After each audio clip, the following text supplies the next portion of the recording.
Let's start with roll call. Al, you want to start? Al Township. Steve Right? There you go, perfect. Or would you rather say Al Nice? Al Township.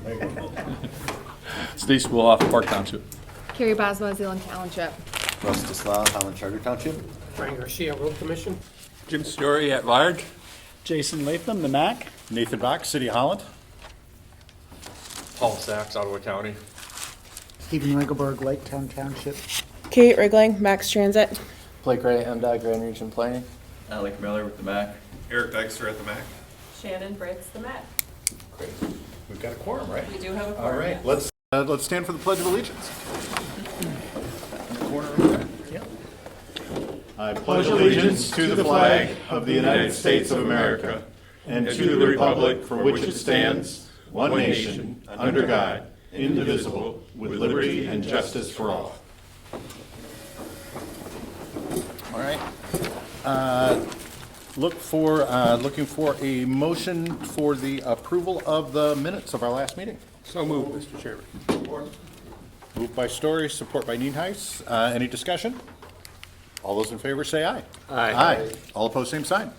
Any amendments to the agenda? Seeing none there, look for a motion to approve the agenda. Moved by, was that you, Al? Oh, Steve, Spoolhoff, and then Nienhuis. Any discussion? Seeing none, all those in favor say aye. Aye. Opposed, same sign. Motion carries.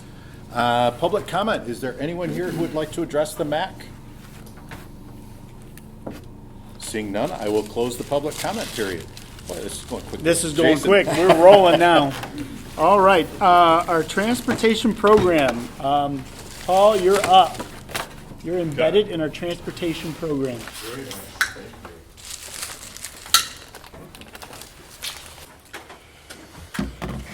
Good afternoon, everyone.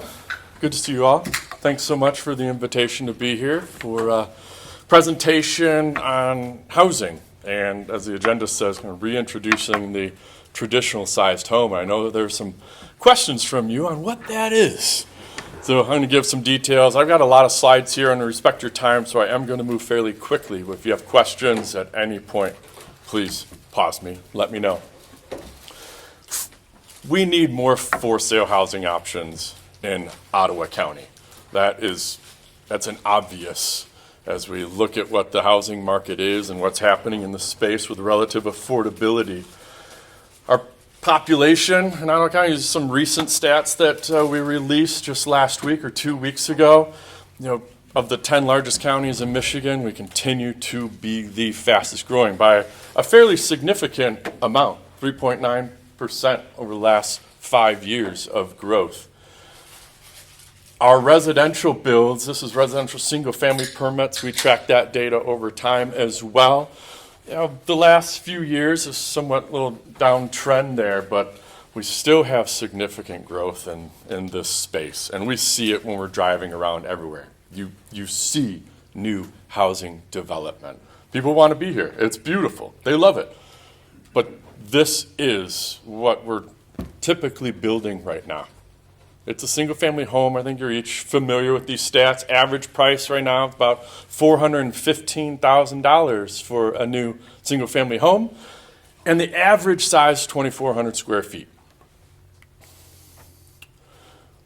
We participated in a housing needs assessment last year to break down and have a better understanding of what the housing market looks like and what's happening in that space and what the needs are. And it was identified we need, for sale housing units, we need about 10,000 units priced below $400,000.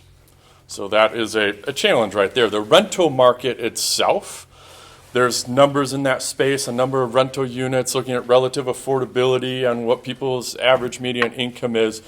The market itself is, for the most part, addressing rental product. It's that lower spectrum or the lower income is a bit more of a challenge, but working with local housing partners in that space. Average median income in the county is about $89,000. It's a reasonable household income. But let's look at that breakdown of affordability to afford a house. Kind of the rule of thumb is no more than 30% of your salary should go for housing. It's about $27,000 a year. So it puts your available mortgage about $2,200 a month for a 30-year mortgage.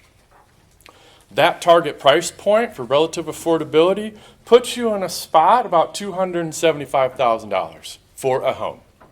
So reflecting back on what the average sale price is right now, there's quite a bit of difference there.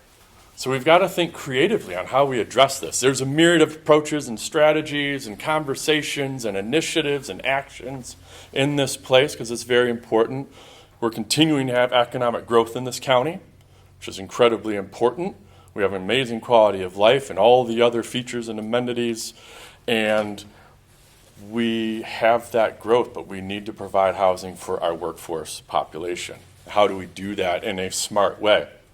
So just to break down, this is a slide from Ryan Kilpatrick with Flywheel, just showing the average amounts of income and what available for no more than 30% of their income for different professions. A nurse, $80,000 a year on average, monthly income about $2,000. Manufacturing, elementary school teachers, you get the idea. That's under that kind of average price point that we're building. And then looking at the data from the housing needs assessment, where's that kind of $275,000 price range, right? Yes? When you say median income, is that for a single person or is that for a family? That is for a single person.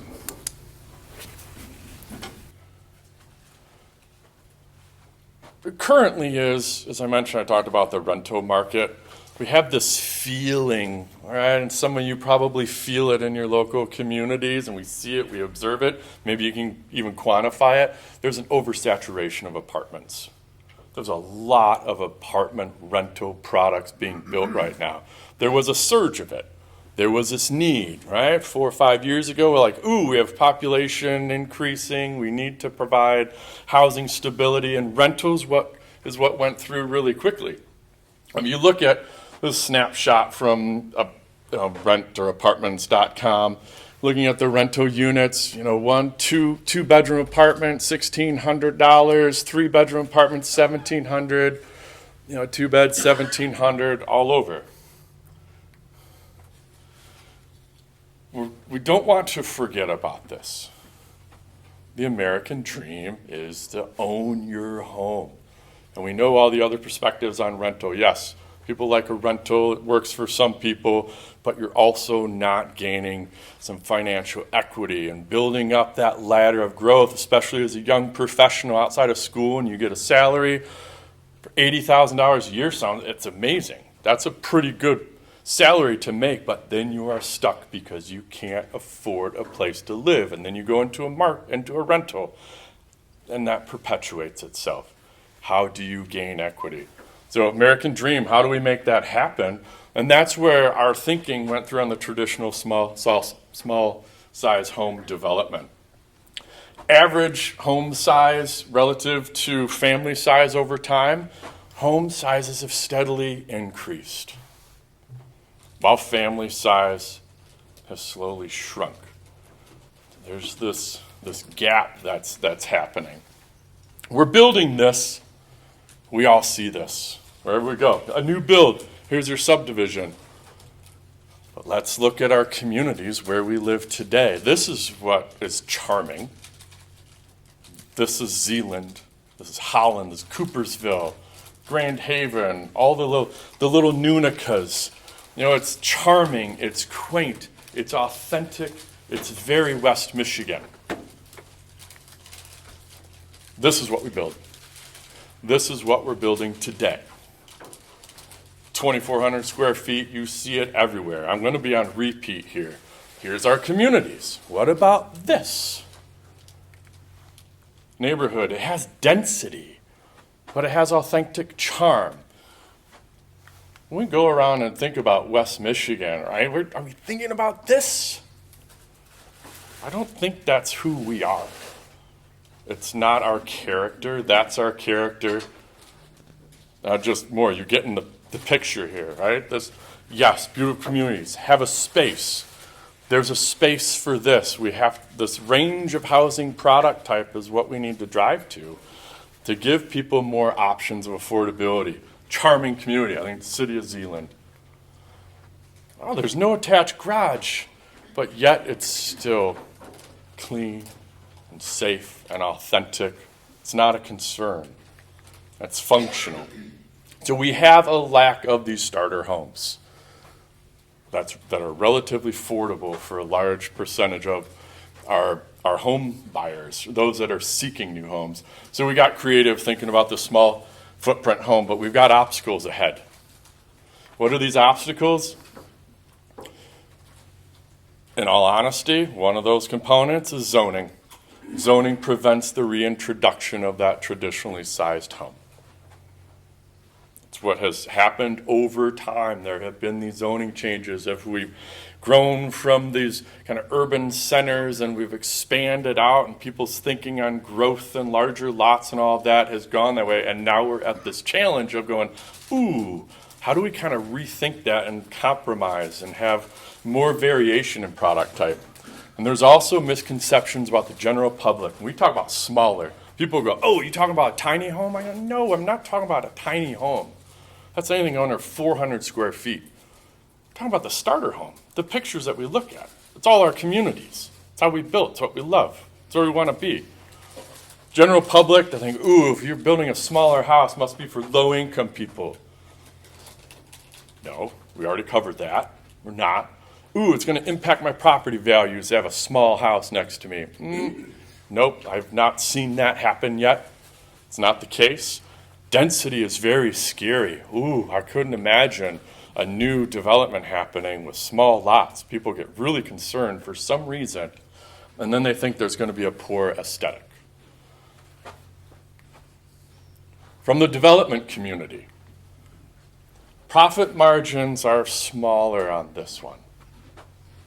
But there is a community need. There's a greater good, and there are developers, honestly, ready to pursue products like this. But they're really struggling getting it across the line. Because when their margins are tight, and you get public pushback, and you got to do revisions on things, and they spend money and investment on site design, that impacts. And if there are delays, impacts. If you go to a PUD process, tends to be a little more subjective. Profit margins are tight. If there's questions, be like, ooh, I don't like that, I don't like this, it starts to shrink, and then the projects don't go anywhere. Yep, touch that. It can add expense. All right, so if you got a buy right option to build smaller on smaller lots, really great. If you allow it by a PUD, it's also really great. But you got to be cognizant of that PUD process, again, because it has subjectivity to it when you're sitting around the table. And these developers are trying to respond, and they have to spend money on their site plans and make adjustments and tweaks. So we need to be conscious of that when we're looking at products coming through for consideration. And there's public opposition to smaller. That you are a community that is supportive of a smaller lot, smaller footprint home, lot widths. You go to a community or there's public meeting for a plan, the developers put their investment in, and then you get some residents coming out going, density is scary, low income, all the things. There are multiple examples in the community over the last few years across Ottawa County where that has happened, where the public has spoke up because they have a fear because of something might look a little bit different than the large-scale, large-lot subdivisions that they're very used to seeing right now. So that's where I need to reflect back on our traditional roots about style and design and authenticity. Some feedback from decision makers. When projects like this come before you, well, that's not practical. I've heard these comments. I don't know anyone that want to live in a 850 square foot home. I might want to talk to some people because I think they're out there. There's no garage. Well, they need a garage. We have to make them get a garage. I don't think so. I think you can put a detached garage in the back. I think you can allow someone to have a shed for a while. Let them gain some equity. Let them own a home and then build a garage later on when it works for them. Very real. I don't Anecdotally, I think we all know people that have done that before too. And the density is scary. I've heard this comment as well from planning commissioners. Like the size, but I just don't like smaller lots. It's just this thing. Right? It's just this perception that someone has. Feedback from the realtor community. There's a market demand. There is. The Grand Rapids Association of Realtors have been walking alongside us with this project for a while. They see it. They know there's demand for it, but we've got to get some projects in the pipeline to test this out and to start working through these misconceptions, thinking about our zoning and streamlining where you can a little bit, because there are these profit margins that we do have to deal with. So our concept with small footprint homes, the goals of the project, number one, just start the conversation. That's why we created 16 different small footprint designs to start the conversation. Because I know if I was sitting in your shoes in a local community and on a planning commission and people come in and say, hey, you need to reform your zoning. And you're like, okay, what? Tell me about this. I'm a visual person. I think many of us are visual. What are we talking about?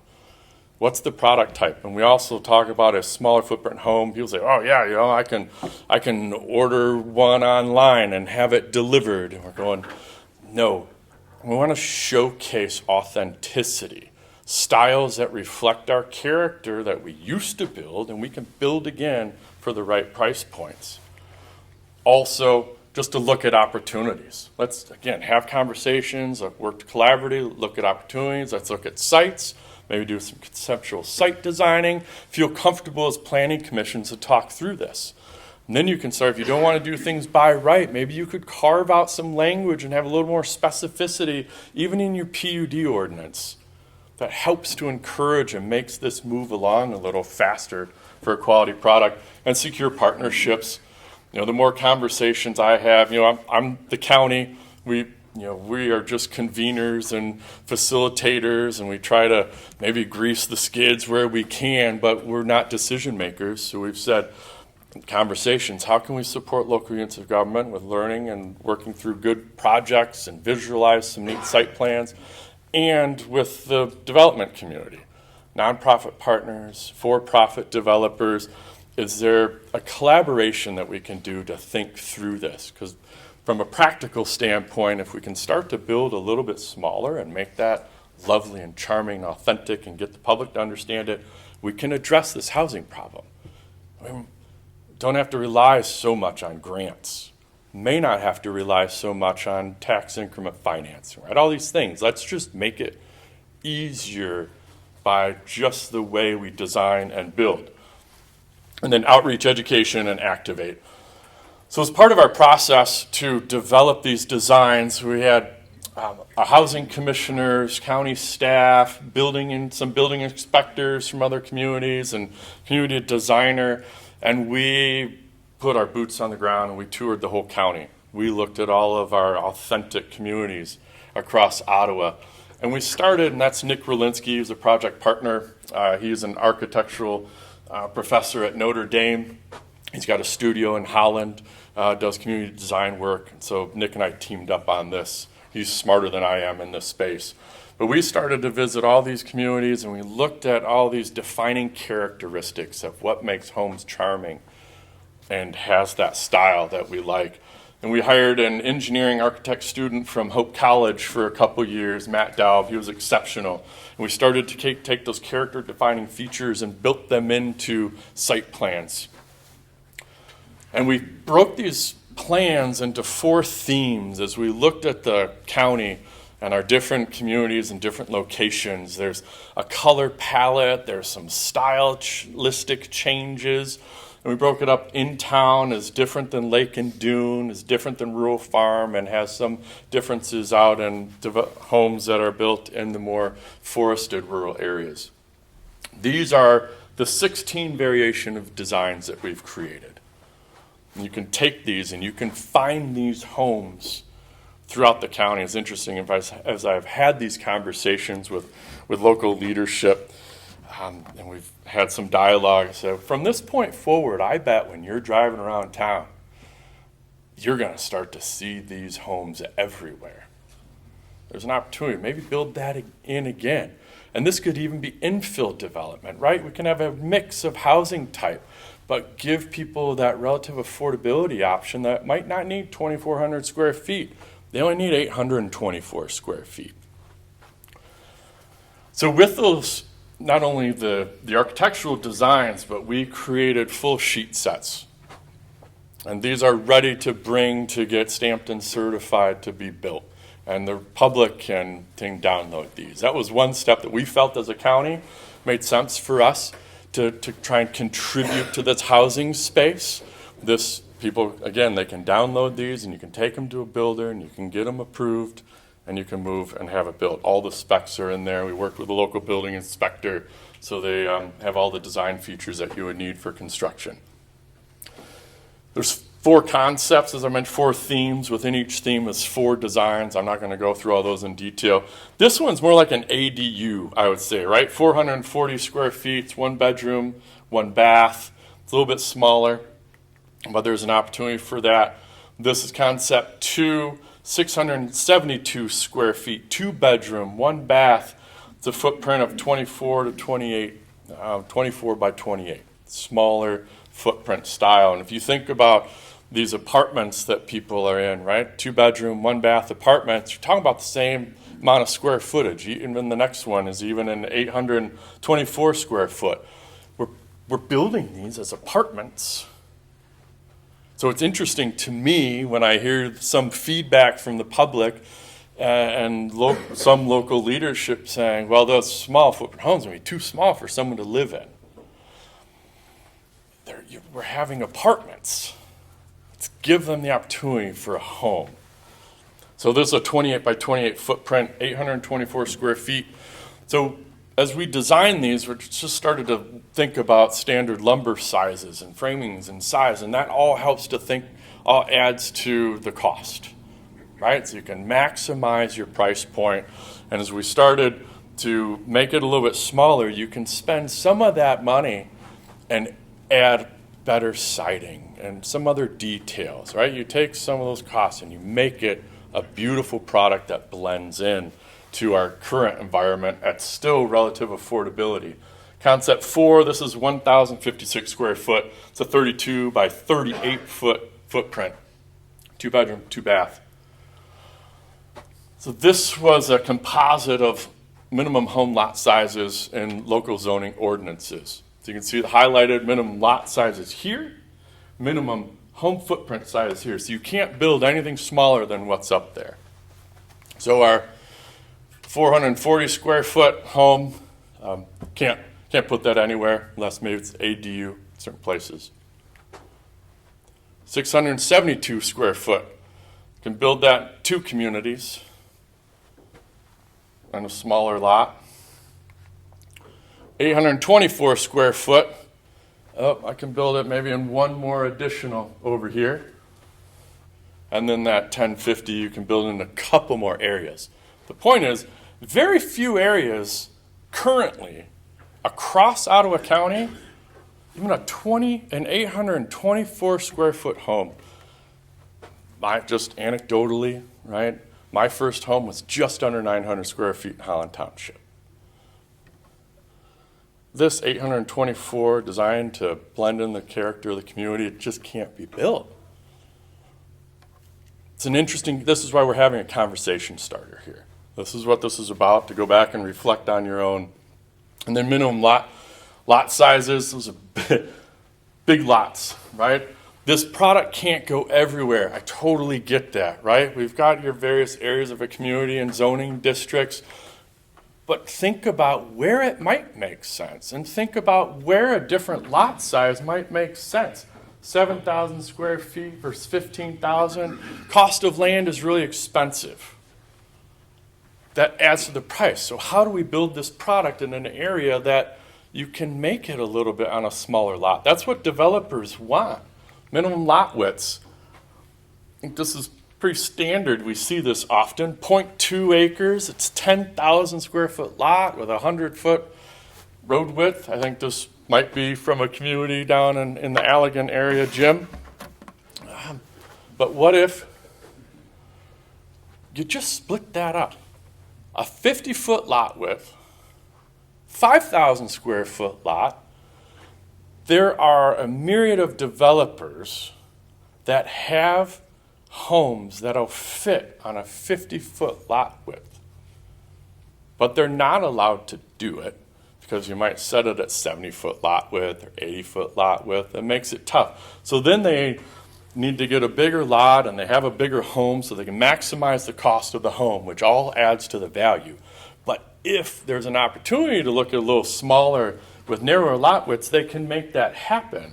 And you can put a smaller footprint home within a 50-foot lot width and still have an opportunity for, in a garage, a detached garage in the back. It's not scary. These exist. But these are conversations that you might want to have locally as you think about what your zoning ordinance says, does, and allows. I think I touched on this plan unit development a bit. Intended as flexible, often feature higher density, right? Because you're having conversations, but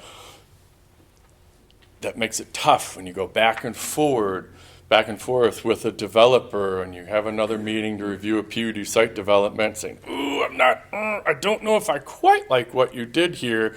Go back to the drawing board. Money. So then they come back. Well, because your PUD is not too defined, right? It gets so subjective. That makes it tough. So how can you work with your local planners and whomever to add some more specificity, even into your PUD ordinance, that can help move this along a little bit more? Because time's money, very cliche. I get that. Drawback subject to the time cost. Just charming as we think about the right type of design and the right locations and small lots and cottage courtyard design style. There's market demand for this product, especially now. Smaller lots, it makes sense. All right, but that's what we see. And we all know a street like this. Can we encourage this again? And even with this product type, as I mentioned, even in infill development sites, even if you look at a PUD and it provides a mix of home footprints, maybe if we can help to encourage smaller within that mix, it starts to help affordability too. Because I talk to developers, they're like, well, if we can make some of our costs off the larger home, then we could have the smaller home in there and hit that price point, say around $275, $300. But they need to make the mechanics work, right, for their business plan. But just opening up the conversation to allow smaller, I think is a really good opportunity for us. So our opportunities, just assess your zoning minimums, lot sizes, lot widths, expectations of PUDs, maybe identify and analyze opportunity parcels within certain corridors. Talked about that with the few communities. I know Holland Township has done a vacant parcel or underutilized parcel inventory, right? And it starts to lift up these parcels, and developers are looking at those going, ooh, what can we do? Ooh, let me go back here. Wrong way. No. Whoops, sorry.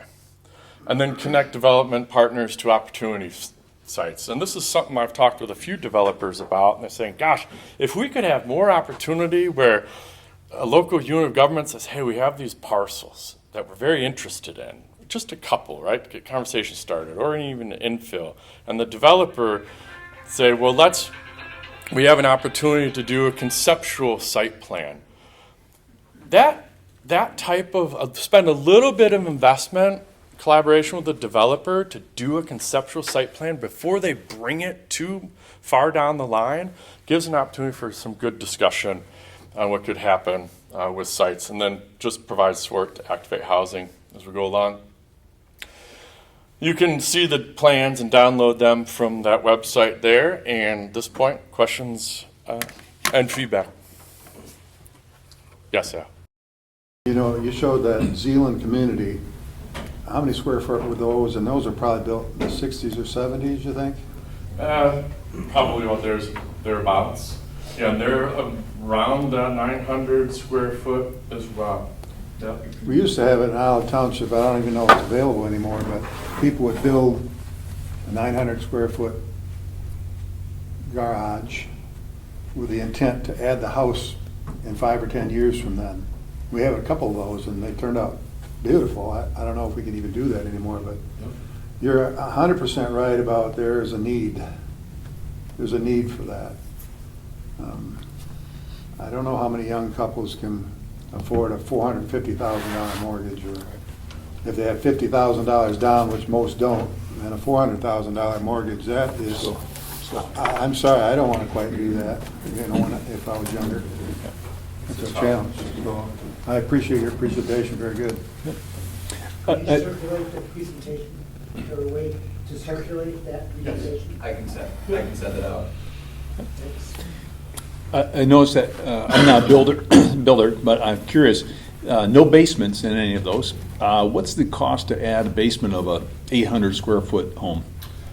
Good question, Steve. I don't know off the top of my head. So we did design them without basements, but you can add a basement and adjust it, but I don't know the cost to that. Certainly would open up a new, another opportunity for, possibly a bedroom or just more space in 800, but if it's significant cost.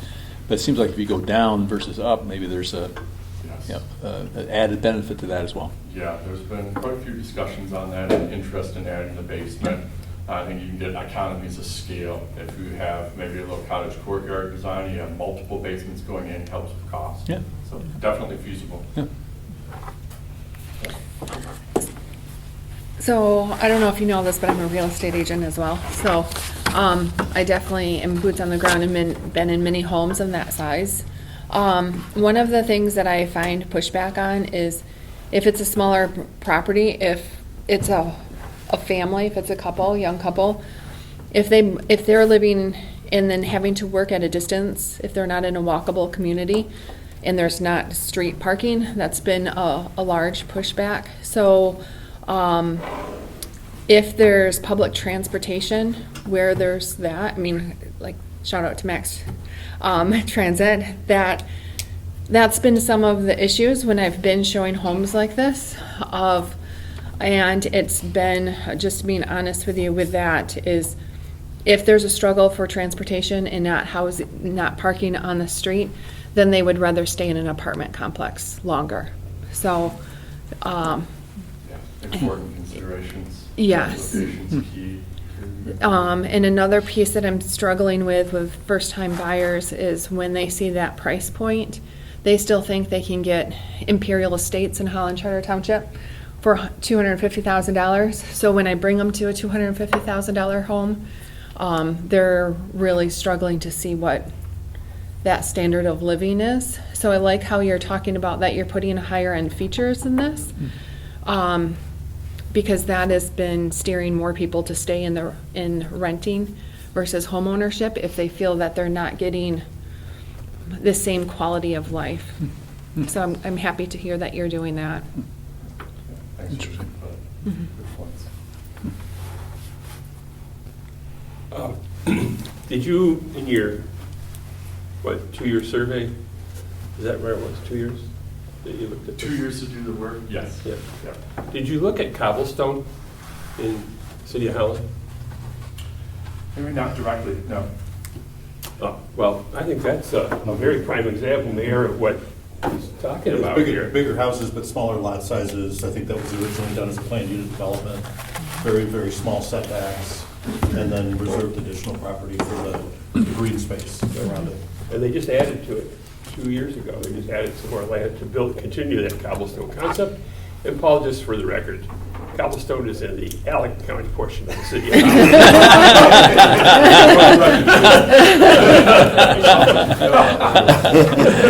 Point of clarification. I knew that was coming.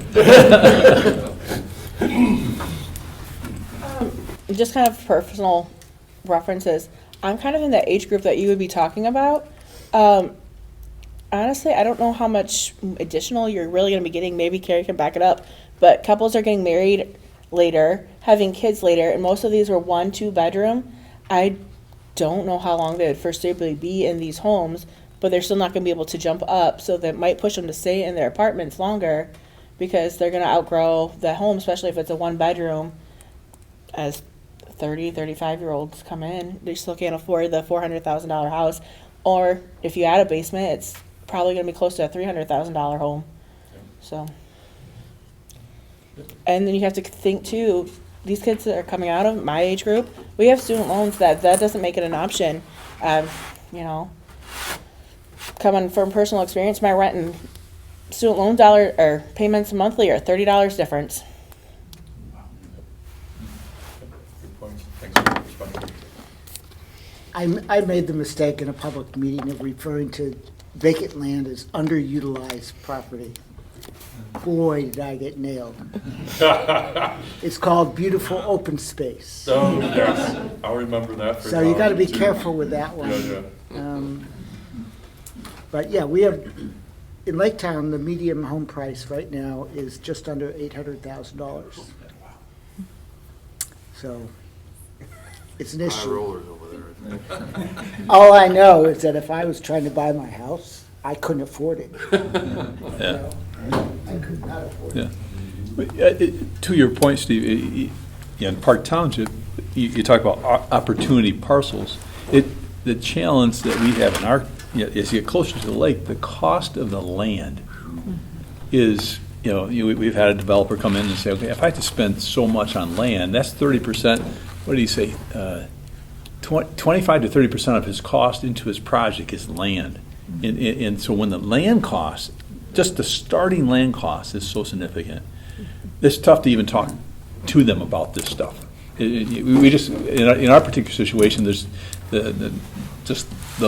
we don't have enough parcels that you would consider opportunity at a lower cost, unless you philanthropic dollars or partnership with businesses or partnership with the state or something, because there's got to be you have to get into it in a lower price point. Yeah, absolutely. And you probably will utilize some other resources to help the capital stack work. Right. And it'd be an interesting exercise to look at some parcels in Park Township and to start to scratch out back of napkin style on what type of density would a developer need to make the price points work. Right. And then that's a conversation, well, the township won't even let me do that by ordinance. So then they're not going to pursue it. Or if they say, hey, we're going to go the PUD route because we can get that density to make the numbers work, and they spend all that time to go to PUD, but then you have maybe residents come by that say, ooh, we don't like that density. And that's gets that tricky spot. But what I'd love the opportunity for is, say, if we work with a local community, any township or city, let's do some high-level work on a site. Let's sketch it out, let's work the numbers, and then maybe we can start to steadily educate the public and be a little more intentional about that process and help the developer come along, knowing that maybe it won't get shut down if we're all supporting it moving forward. I'd love to engage in that type of collaboration. Yeah. The difficulty, just push back on that, the difficulty is the developer today in Park Township can sell a $500,000 house every day. Yep. Every day. And make a pretty healthy margin. And you go, okay, do it differently and take higher risk to have a lower margin. I don't know. Their energy to do what you're describing has to be supplemented by pretty significant input from the governmental units, and I honestly think the business or philanthropic community has to step up, because you got to seed it with the right money. Yep. It's just too expensive. Yep. Do the right conversations to have. And I will say, I think I've got a handful of developers for profit right now that's interested in engaging in that conversation. As they're saying, they're like, okay, everyone's talking about this housing market challenge. Yes, we make our money off this. Mm-hmm. Easy, bread and butter. We get that our margins are a little tighter over here, but we want to do this to help. I think if we can get around the table with them to figure that stack out, that would be a cool thing. Mm-hmm. I guilty of thinking the first decision maker comment there of, I'm not sure who would like this, and I hope that wasn't a quote from me at a Holland Planning Commission meeting. But I made that comment in the process of approving a site plan for these very types of houses in the city of Holland at the corner, roughly the corner of Waverly and 8th Street. And it's going to be, it's these plans, small development on a unique piece of property that used to be I think it was originally a farmhouse that was turned into a dentist's office, that what is it, Alex, 6 or 8 homes that are going on that site? Yeah, I think it's. Yeah, and in conjunction with a nonprofit partner, and we were skeptical at first about it, but when I saw the plans and I saw the quality that was going into it, doing like the smart siding and doing it in a way that they're not all going to deteriorate at the same rate and all need it. But my initial thought was, this looks like almost like a little vacation camp area on this larger lot that we're putting 6 or 8 homes on there. I think is going to be a big hit in the city of Holland. I was happy to see that the city was the one that had 500 square feet as the minimum and 5,000 square feet as the lot size, because it's definitely doable. So I think another 2 points I'll add for this is talking about like the demographic of who this would be for. One, exactly me, my wife and I, we live in a 780-foot house and we absolutely love it. It's small, but we make it work and all that. But another forgotten, like the young professional demographic, which I classify myself at, but then you also have the older generation too, moving backwards to it. Like my parents have a 2,000 square foot house and they literally don't go in half of it. They put like a sheet up and don't heat the basement part of it. And so, especially if you can build it kind of like what we approved on the corner of Waverly and 16th there, if it is like a little community there and there's a built-in HOA then, and if they move in and it's a 700 square foot house for an older couple, they don't have to do any yard work, and then they don't need the garage to they don't need to have the lawnmower, weed whacker, all of that. So there's both the young professionals, but then there's also the older generation moving backwards, which if they were in a family size home, then that opens up that family size home onto the market. So it's a big chain reaction with all of that. Good, thank you, Alec. All right, any other questions? No, I just want to say thank you for putting that in Holland City, because that is where I have buyers that want, is in the city for that, so. Yep, it's close to public transportation, and it's almost walkable and close to Community Action House and food banks and other places like that. It's actually a pretty unique location. Underutilized property was exactly what it was. We couldn't figure out what else would ever go on that spot, and I think this is going to be a hit. Beautiful open space. Yeah. It was. All right, well, thank you, Paul, appreciate Do you it. come and do these presentations to local municipalities? Yes, Do you mind going all the way to Allen County? I don't mind at all. It's just like town. Yep. You're invited. Okay, sounds good. We'll move outside of this meeting. Okay. All right, thank you. Appreciate it.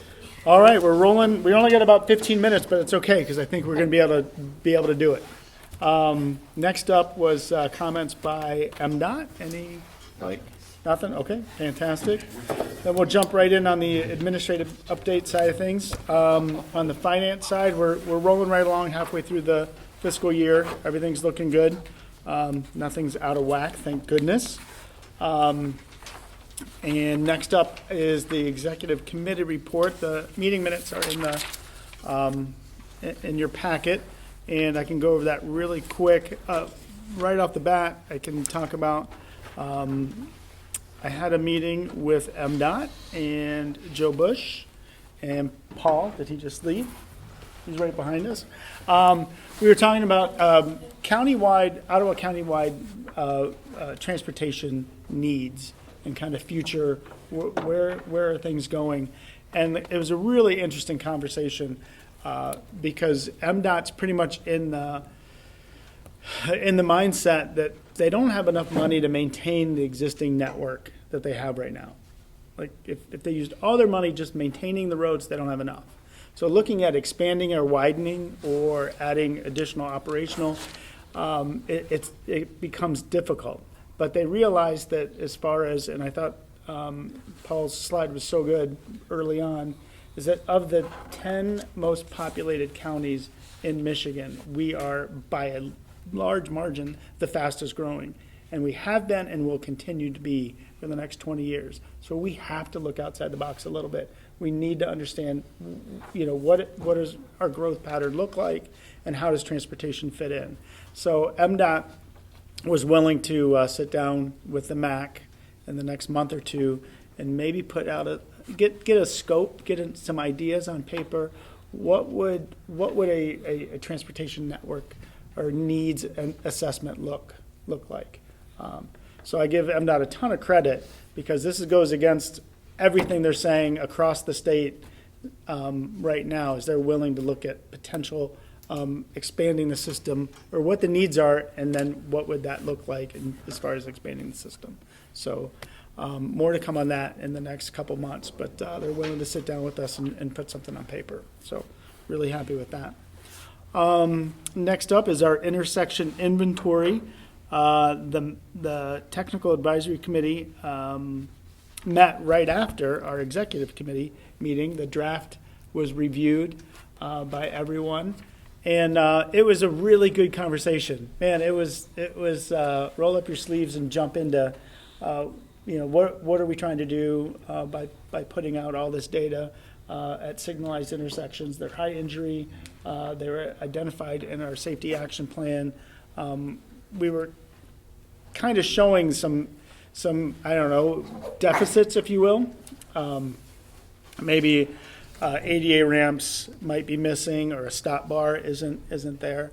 And one of the I guess the crux of the conversation is, are we putting too much information out there that might make us a little susceptible to, if there is an accident, did we know about something and didn't actually attempt to correct what we're pointing out as a deficiency? So we decided to table it at the TAC meeting and still have the conversation continue over the next month or two, and then maybe have a quick legal review just to make sure that we're not putting something out that I don't know, makes our risk potential go up.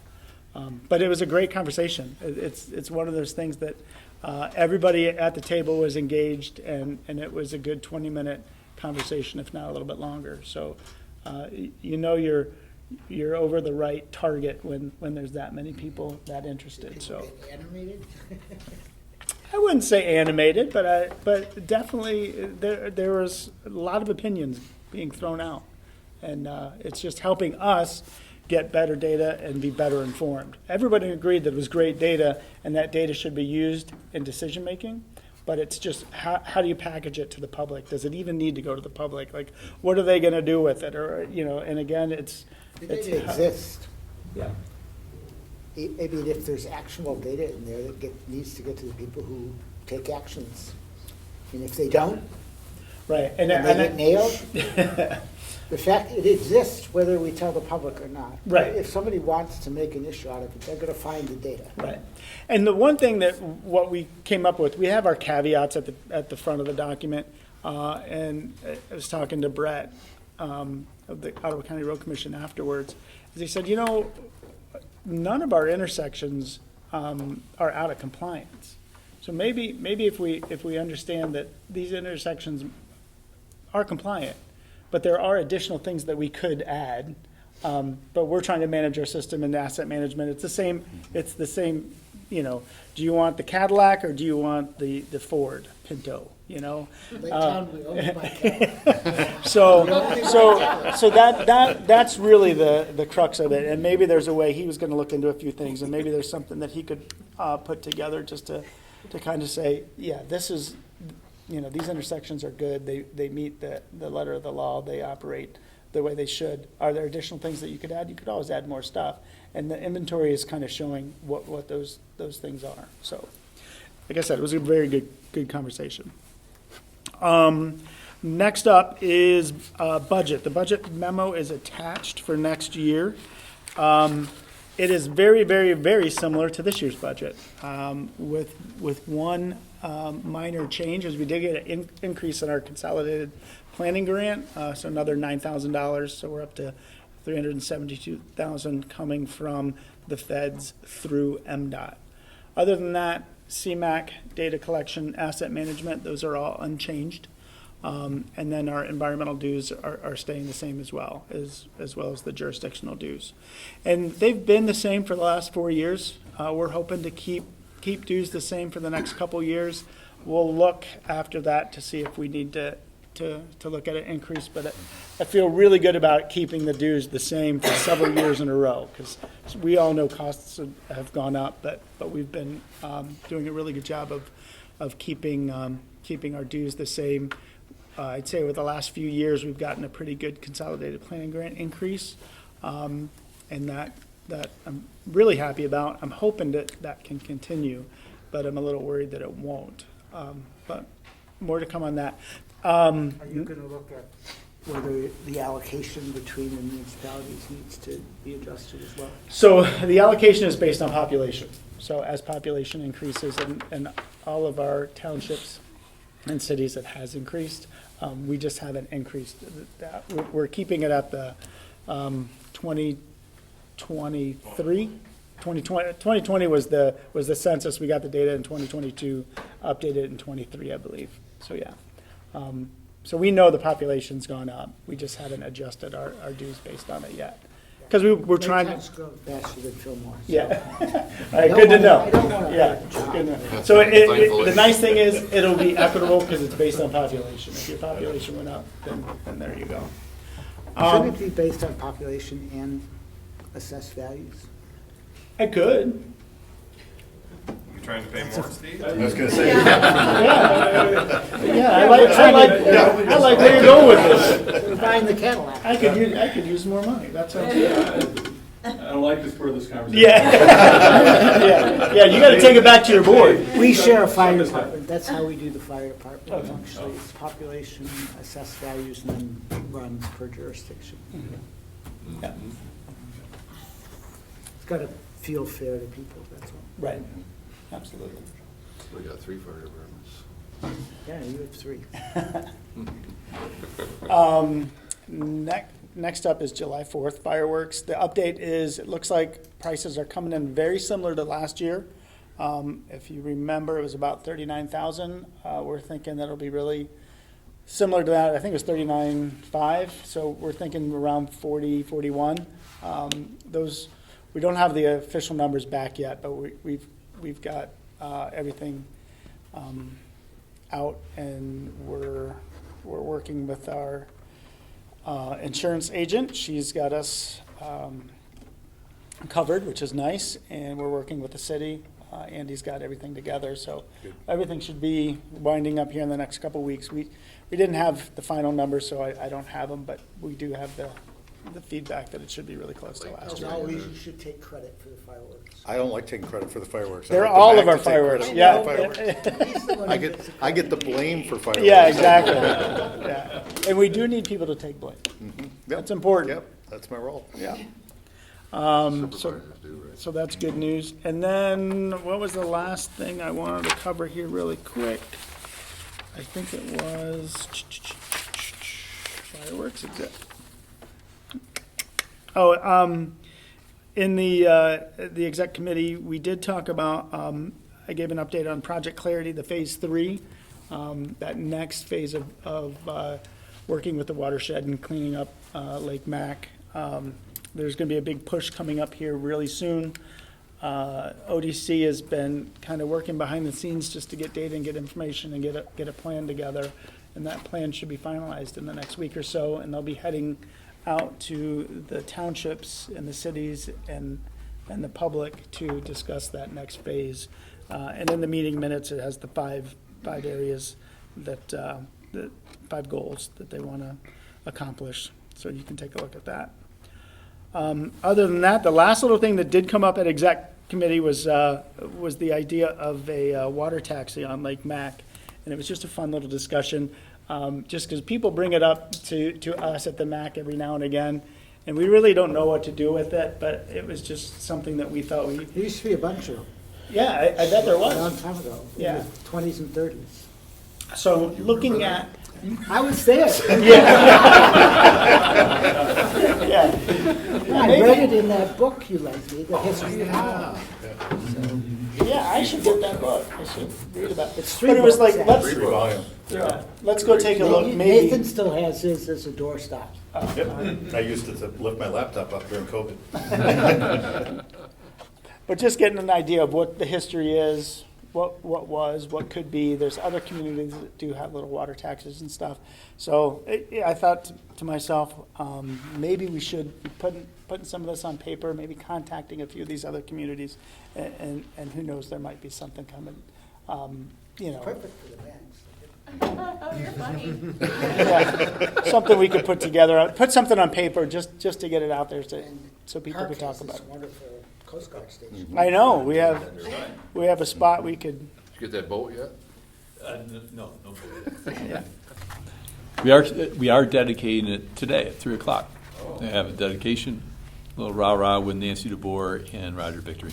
nice, Yep. that's They're good, cordially invited if you want. Come to the station and tour it. that's good. I like it. That's all I had on my side. Just next month, June 1 is our meeting. No meeting in May, and that's really important because we are going to hope they approve the budget, the EWP, fireworks. I'm sure there'll be something else. So we can jump into, with just a couple minutes to go, member comments. We'll start with our host. Yeah, thanks for everybody coming. Appreciate that, and welcome you here, of course, and glad to see you go pretty soon. A couple quick comments. Tulip time always has a fee if somebody takes a tulip, right?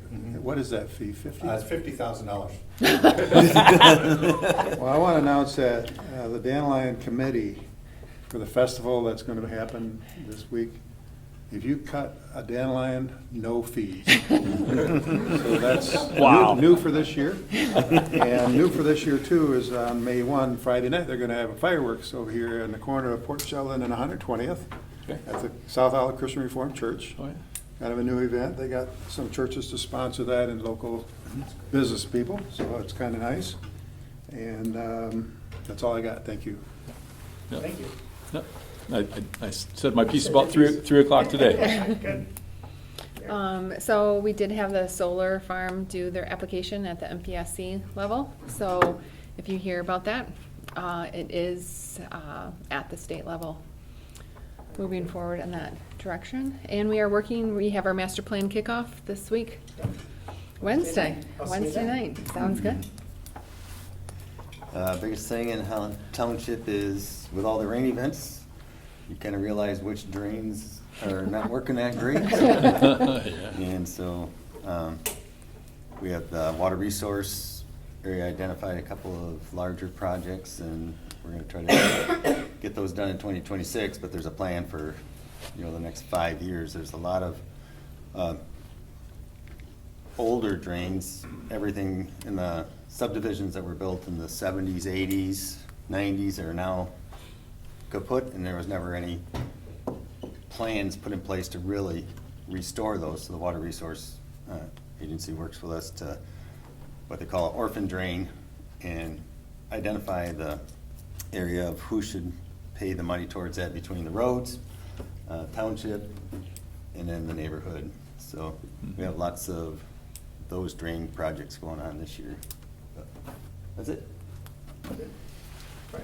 Not much. Our folks are out there doing their work and doing their jobs and working on a couple of bridges. That's about it. Nothing new to add. All right. I can't compete with the Dandelion Festival, so I'm not even going to go there. Just Paul asked me about the tulips. Tulips will be fine. Cool nights. They came up a little early this year, but we plant early, middle, and late bloomers, so don't worry all about it. And there's anything you can do about it anyway. So, Right. But a couple of things. We just finishing up our budget process. Proud to say that we have not increased our city tax rate 13.8692 mils for 15 years in a row. Going to keep it exactly at that. And for those of you who remember, We passed a Headley reset last fall where we had been just about a $0.5 away from the ceiling that we would have hit. We would have started to force us to go down. Our Headley reduction was about 0.2 mils this year, so we would have probably hit that next year had we not passed the reset. A couple of big projects. Our bicycle pump track is going to have a groundbreaking in the next couple of weeks. And then we're also in the process of approving a new recreation center for our intramural and recreation programs. Not as nice as the Holland Township one. Smaller basketball courts and pickleball courts, mainly modular space, big warehouse right essentially in the parking lot of the Hope College football stadium. So we're going to do some joint work with them as well. That's all I have. Good. We're in our master plan right now too. 2 weeks ago, we had a workshop. Quite a few people came. That was very good. That went over really well. And we actually finally sold our property that our old township hall stood on. That's in the city of Holland. So they quarter of it. I put our trustee Chuck Scoff on it. He made a good deal on it. And so we are no longer property owners in the city of Holland. We didn't pay nothing. We paid the frontage for the waters. There you go. Yes, about 20 years ago. So that's all I got. So we do buy Cadillacs in Lake Town. We made a choice to pay $190,000 to put stairs to Lake Michigan at Lake Town Beach instead of $115,000. Just they wanted to go with all the bells and whistles, the Cadillac. And, to those of you who remember our last meeting, yes, we did reverse our vote again and voted 4-1 to pave 1/3 of a mile road with one house on it for about $400,000.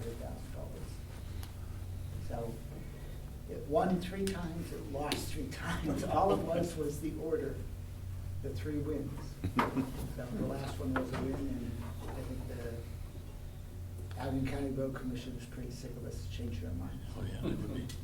Anyway, that's all the news from Lake Town. That's your last gravel road, isn't it? We have 3 more. Oh. We have 3 more. And the other 3 have, 2 of them have 3 houses on it, 1 has 6. Well, those are no-brainers.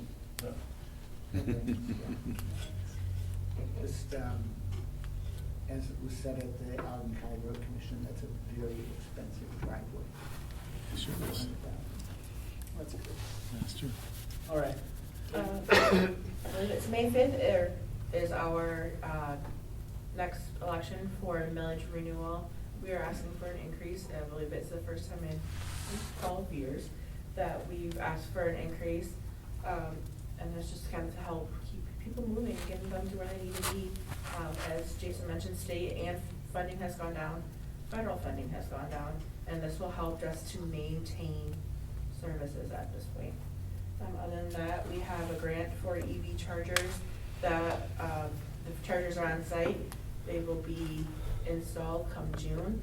We plan to place the order for our first 2 electric vehicles this month. Very good. All right, I think that's it. So, next meeting, June 1st. We need to see you there. I'll see you. All right. Move that we, yes, there it is, motion carries. Thank you.